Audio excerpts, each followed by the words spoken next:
too many unknowns out there in the Gulf. Come see the oil all over the water. It's something in my 51 years that I never seen before. With the Deepwater Horizon spill, it's going to take decades to centuries to truly clean it up, letting Mother Nature do it by her own devices. The impact this could have on the food web is really of great concern. If you even ask me if I'm going to eat the seafood, I'll say no. And to this day, I can't figure out why it is that the EPA and the Coast Guard and our federal government has allowed the use of substances 5 times more toxic than the oil itself, when there are non-toxic solutions out there. The hidden crisis in the Gulf. On April 20th, 2010, the Deepwater Horizon oil rig exploded, tragically ending the lives of 11 people. This began the greatest man-made environmental catastrophe in the history of the United States. For months, millions of barrels of oil gushed into the Gulf of Mexico, threatening the health of the entire Gulf Coast of the U.S. The disaster did not end with the capping of the well. In fact, it has been made worse and perpetuated by the use of toxic chemical dispersants that are destroying the economy, human health, and sea life of the Gulf. The real disgrace is that there is a down-to-earth, thorough, and comparatively inexpensive solution to bringing the waters back to their pre-oil blowout condition, but government regulators are preventing it from being used. Stay with us as we expose the hidden crisis in the Gulf and what you can do about it. Well, it was almost unbelievable at first. I mean, it was like there was so many dead animals and the birds were sick, and then it sort of did start to hit us that, I mean, this is a serious symptom of impacts that could be happening all across the coast.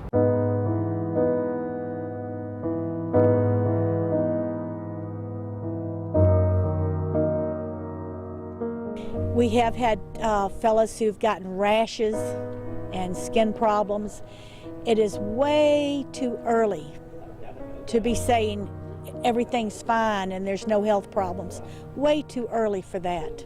Recently, he's been swelling up, like all over his body, his arm, he said, in his sides here and his leg, and it's real itchy, and he scratches and stuff, and then it'll go away and come back and stuff like that.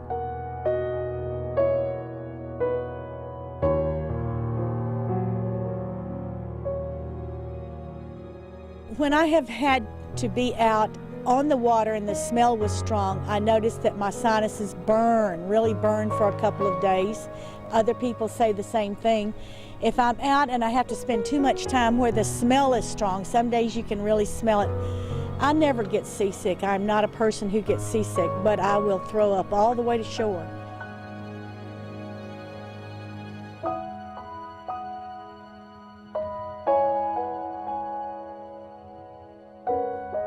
People whose lives and livelihoods depend upon one of the 3 key industries in the Gulf have experienced overwhelming economic challenges, and their families' survival, as well as their businesses and jobs, continue to be in danger. We worked 28 years of my life for nothing, you know, when, you have this kind of spill and it just put me out of business. What the local fishermen feel is that they can't go harvest the seafood safely and eat it safely and feed it to their children safely. Everything we depended on comes out of the water. There are very few shrimp out there. The guys go out, they trawl all day, and they catch very few shrimp. There's not much out there right now. He said even if he goes and harvests crabs, there's not much. Shrimpers say there's not much shrimp out there either. Said there's not enough shrimp out there to make a po' boy.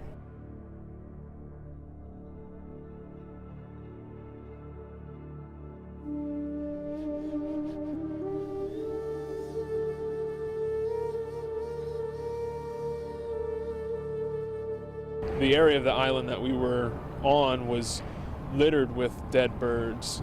It's hard to understand what could be happening, except it's related to the oil spill, that they're being poisoned by the oil itself. They're eating creatures that have, that are contaminated with the oil. When he pulls up the crab traps, there's oil residue on the crab traps. And the disaster is not over. Until the Gulf waters have recovered to their pre-spill condition, the public's confidence in the cleanliness of the water and beaches and the safety of the seafood will not be fully restored. If you even ask me if I'm going to eat the seafood, I'll say no. We don't have information on oil that has come ashore and how it has affected the general public. We do have some indications there's been some efforts of monitoring cleanup crews as they cleaned up the oil, and we have reported incidences to state health officials in all 4 states, I believe, certainly here in Louisiana, where we've attributed the classic symptoms of human exposure to some irritating chemical as being present. Irritated throat, skin rash, nausea, disorientation. A classic model of anyone in any workplace being exposed to something that is certainly not healthy. As bleak as the situation is, there is good news. There are techniques out there which can help solve the problem, and quickly, and do it really well. Maybe we would have been able to hit it a lot harder and a lot faster and a lot easier and a lot more cheaply with better results if you at least take a look at some of these other things and utilize them. Let's start with the most basic principle. Mother Nature, left alone, will eventually clean up the spill. So what is the purpose of taking extra steps to clean up oil spills? Why not just let Mother Nature do her job? There is a very exact answer to that question. Because time is important in a salt marsh. The longer the oil stays, the more deleterious or dangerous it is. It is imperative to clean up an oil spill to reduce the toxicity to the environment as quick as possible. The word toxin means a poison that injures health or destroys life when absorbed by a body. So when something is toxic, it is poisonous. So that oil is already robbing the marsh of available oxygen and so forth. So it becomes a race on how quickly you get the oil out or degrade it versus letting it sit there and consume the oxygen. And that's the basic reason you clean up an oil spill, is so that even single-celled organisms can live, and by them being able to live, then everything else in the environment will be able to survive. So we don't have time to let Mother Nature, on her own, clean up this mess. It is far too toxic, and the toxins need to be reduced immediately. Dispersants are one of the approved tools or technologies that the federal agencies, in particular in this case the Coast Guard, has at its disposal for use on a spill. The general understanding with dispersants is that it takes oil and disperses it, spreads it out. It's deemed in this accident that some of the products used actually broke the oil down and made it fall like rain through the water column. In addition to the use of booms, absorbents, and skimming operations, the main method that is being used right now to attack the oil spill is by spraying chemicals on top of the oil or injecting them into the water. These chemicals are called dispersants. The dispersant breaks up the oil into small particles so that it is more thoroughly mixed into the water. That does not mean the oil is gone. The dispersant takes the oil off the surface and spreads it throughout the water. As a result, much of the oil sinks to the ocean floor. They're not advisable for use in nearshore environments like in a marsh and so forth, because they are toxic, particularly to shrimp and other species in a marsh environment. Oil increases the toxicity to the environment in and of itself. It doesn't make sense to add dispersants which actually increase the toxicity even more to the environment, which absolutely hinders the ability for living organisms to survive. If the oil is dispersed in the water column, it's more difficult to gather it. If you want to gather it and get it off the surface and skim it, you've just gotten rid of that. What you've done instead is taken the oil from the surface and dispersed it probably in the upper 100 or 150 feet of the water column. And there's an awful lot of things, and that is the most productive part of the water column. So you've taken this stuff, sorry, but it's toxic, and distributed it through the upper 100 or 150 feet of the water column. Part of the oil and the dispersant also evaporate into the air that we breathe. But we're not told that this substance was being used. From what I was told, 5 times more toxic than the oil itself. What are we doing here? A couple of weeks ago, a scientist put on a dry suit. A dry suit is a suit to go underwater with that prevents any water at all from touching any part of your body. And because of the dispersant in the water, it was so caustic that it started eating through part of the dry suit and actually got inside the suit and in contact with her skin. And per the news report, by the next day, she started coughing up blood.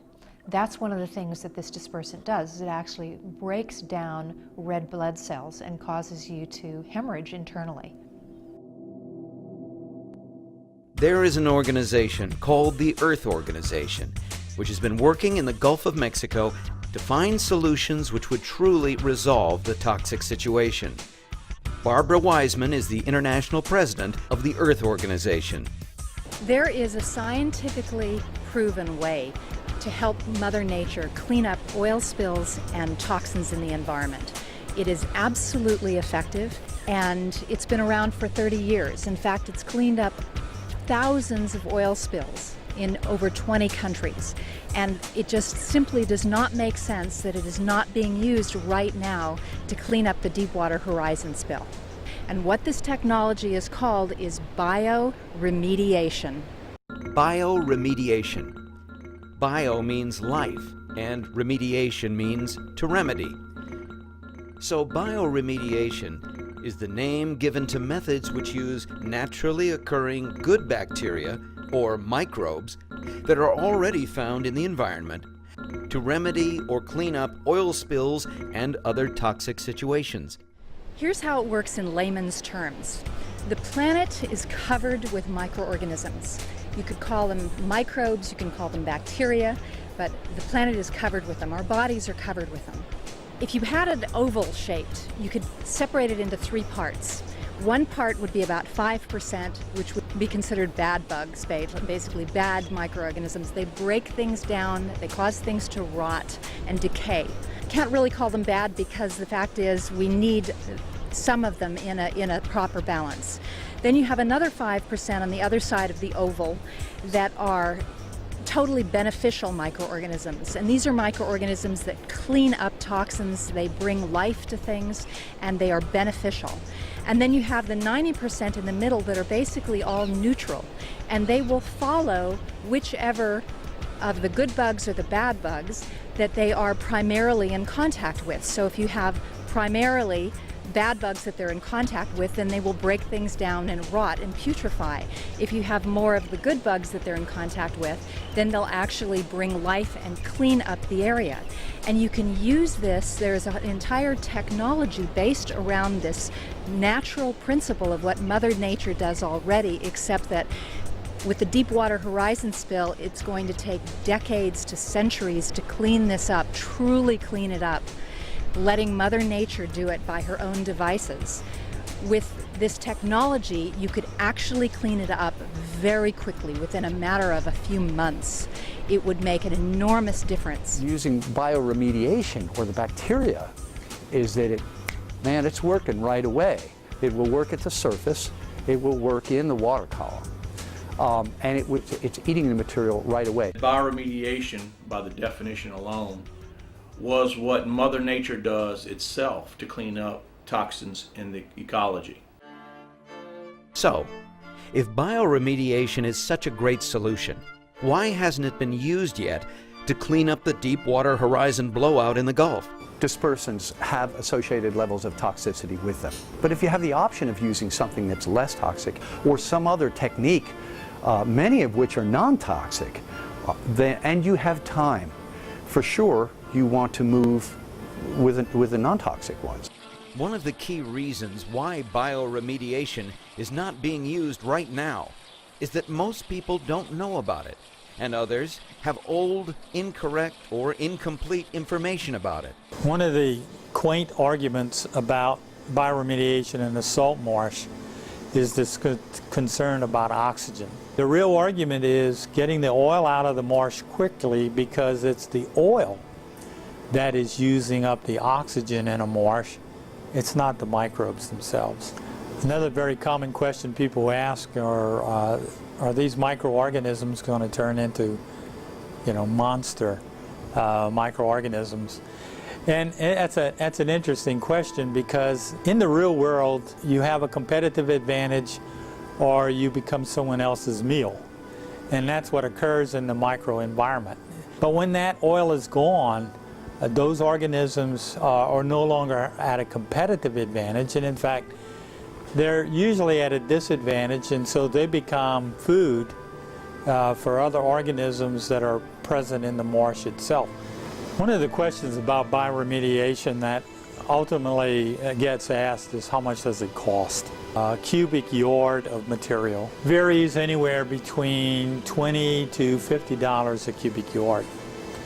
That compares to other kinds of remediation technologies, like incineration, for example, where we're talking anywhere between $300 to $3,000 a cubic yard. So it's very, very cost effective.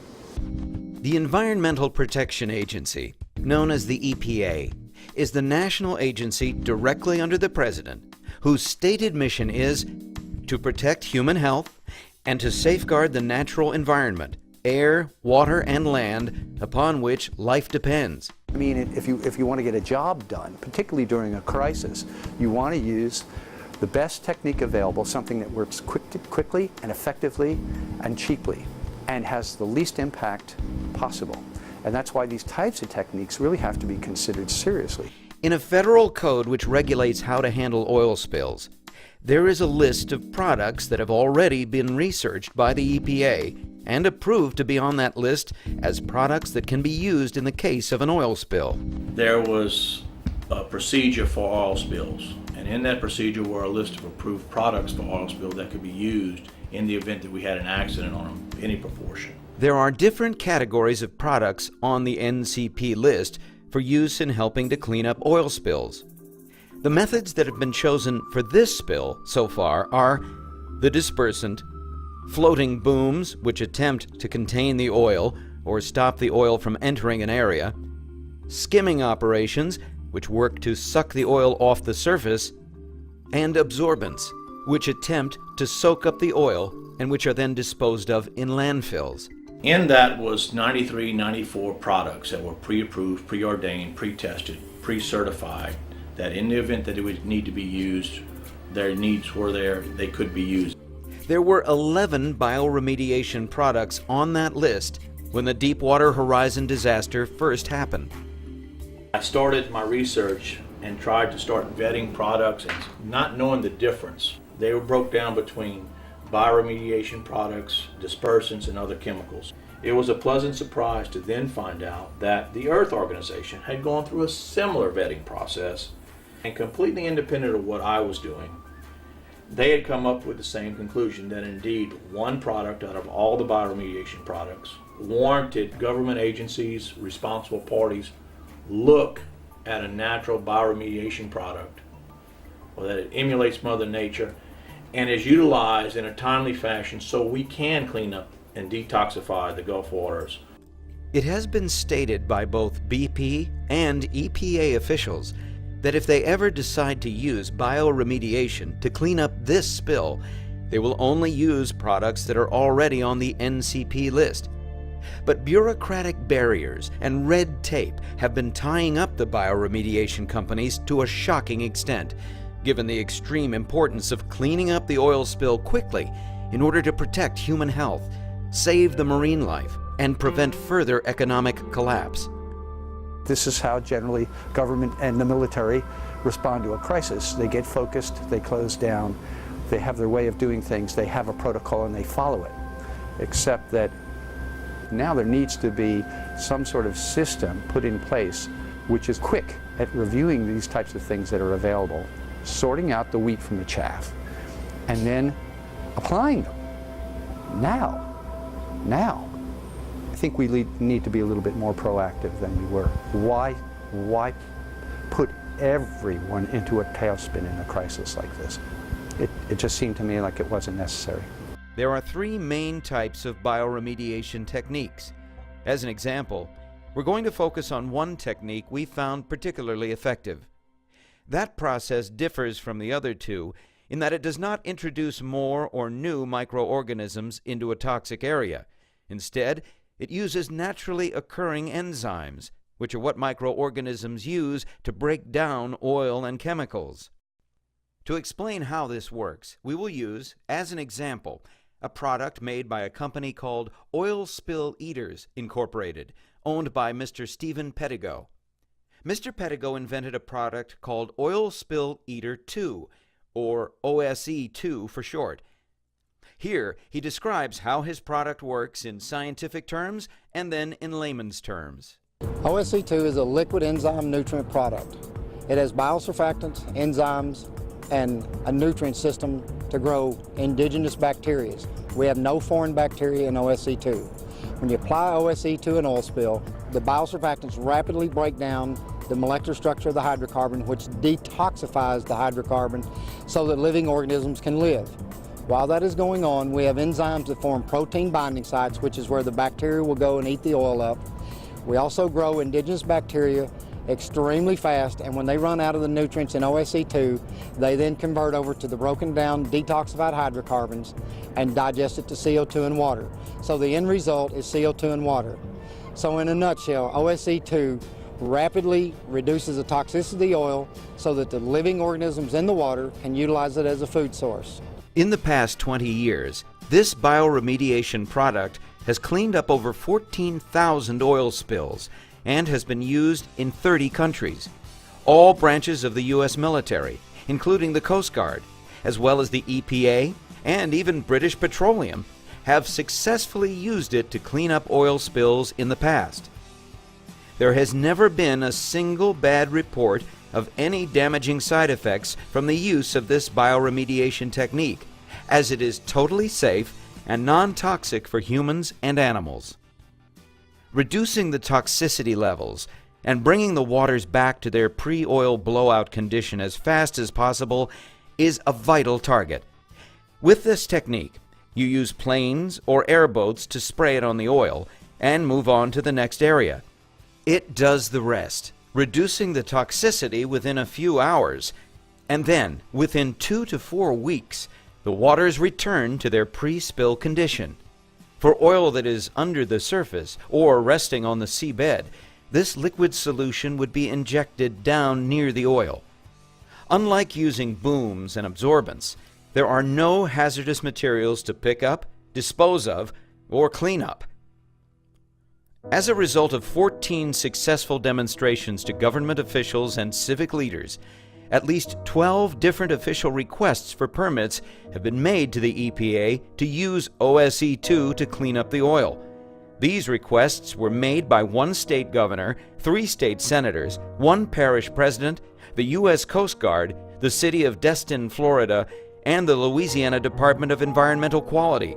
On at least 2 separate occasions, British Petroleum has requested that the EPA allow them to use OSE2 to clean up oil from the Deepwater Horizon blowout. But despite this, the EPA has still not issued a permit.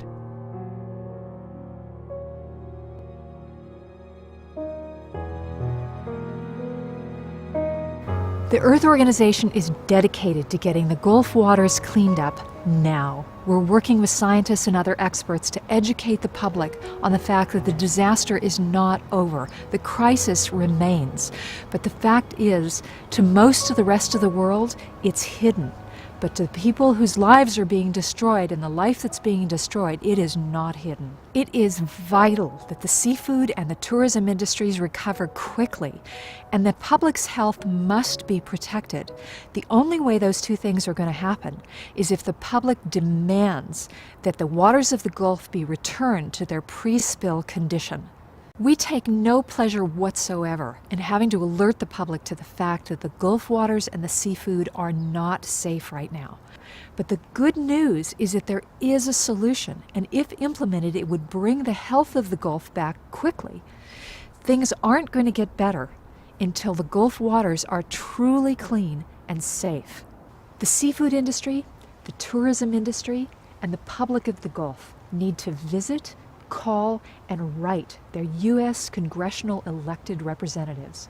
They need to demand that the bureaucratic barriers be removed that have been put in front of the bioremediation products that are already on the EPA list for oil spill cleanup, that have already proven themselves to be effective in the Deepwater Horizon Gulf blowout. We need the EPA permits issued immediately so that the contracted cleanup crews can begin using these very effective tools. It is a lesson learned after Hurricanes Katrina and Rita, and after fires, floods, and other disasters. When a catastrophe and a life-threatening emergency happens, it is we the people who have to step up and do something about it.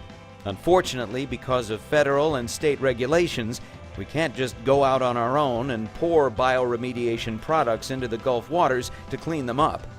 We must demand from our elected officials that they remove the bureaucratic barriers that are preventing the official cleanup crews from utilizing bioremediation.